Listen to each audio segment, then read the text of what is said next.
Hacker के पास 500 government employees के email IDs की एक लिस्ट है, जैसे कि abc@gov.in, cde@gov.in, xyz@gov.in। ये 500 अलग अलग लोगों के ईमेल आईडीज हैं। अब हैकर्स एक कॉमन पासवर्ड को इन सब पर इस्तेमाल करके देखते हैं। आप सोचोगे कौन सा कॉमन पासवर्ड? ये इस्तेमाल कर सकते हैं India@123। ये एक बहुत ही कॉमन पासवर्ड है जो कई सारे इंडियन लोग इस्तेमाल करते हैं। तो 500 में से कुछ 2-3 लोग तो जरूर ऐसे मिल जाएंगे जिन्होंने इस पासवर्ड को इस्तेमाल किया, और अगर किया है तो बड़ी ही आसानी से हैकर्स उनके अकाउंट को एक्सेस कर पाएंगे। इस टेक्निक की खास बात यह है कि इसके लिए ना फिशिंग करने की जरूरत पड़ी, ना किसी बड़े डेटा लीक की जरूरत पड़ी। बस सिंपल ट्रायल एंड एरर से ही कुछ अकाउंट्स को हैक कर लिया गया, सिर्फ इसलिए क्योंकि कुछ लोग बड़े ही कॉमन पासवर्ड्स इस्तेमाल करते हैं। चौथा तरीका आता है ब्रूट फोर्स। इसमें हैकर सारे अलग अलग पासवर्ड्स के कॉम्बिनेशंस ट्राई करते हैं डालने की। आप इन सूटकेसेस को जानते हो जो आज के दिन कई लोग इस्तेमाल करते हैं, जिनमें एक लॉक लगा होता है छोटा सा, और इस लॉक पे 3 डिजिट का नंबर होता है। कभी इन तालों को देखकर आपने सोचा है कि ये तो 3 ही डिजिट्स हैं, 000 से लेकर 999। अगर सारे कॉम्बिनेशंस मैंने एक एक करके ट्राई कर लिए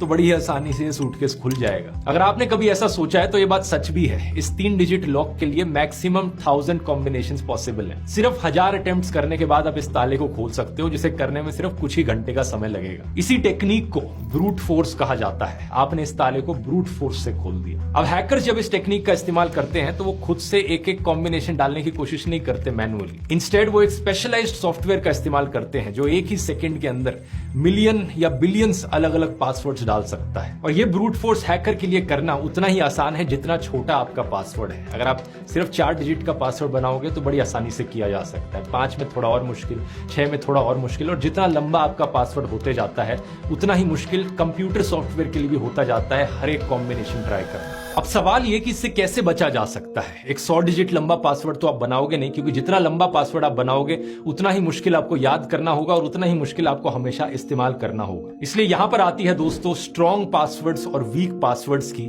साइंस। कोई पासवर्ड कितना स्ट्रॉन्ग है इसे मेजर किया जाता है एंट्रोपी में, वही एंट्रोपी जिसके बारे में आपने स्कूल में पढ़ा था। मैथ्स में एंट्रोपी का मतलब होता है द डिग्री ऑफ रैंडमनेस। यहां पासवर्ड्स के कॉन्टेक्स्ट में भी इसका मतलब यही है, कितना रैंडम, कितना अनप्रिडिक्टेबल है आपका पासवर्ड, जितनी ज्यादा उसकी एंट्रोपी है। एक पासवर्ड जितना यूनिक, जितना रैंडम और जितना लंबा होगा उतनी ही ज्यादा उसकी एंट्रोपी ज्यादा होगी। और ब्रूट फोर्स जैसे तरीकों से उसे हैक करना उतना ही मुश्किल होगा। यहां पर एक मैथमेटिकल फॉर्मूला भी है जो पासवर्ड्स की एंट्रोपी के लिए इस्तेमाल किया जाता है। Entropy in bits equals to log to the base of 2 bracket n raised to the power of l। यहां पर l का मतलब है टोटल लेंथ ऑफ पासवर्ड, कितने डिजिट्स का पासवर्ड है, और n का मतलब है नंबर ऑफ पॉसिबल कैरेक्टर्स, एक डिजिट में कितने पॉसिबल कैरेक्टर्स आ सकते हैं। अगर आप एक ऐसा पासवर्ड चुनते हो जो सिर्फ छोटे लेटर्स में लिखा गया है, जैसे कि DHRUV ध्रुव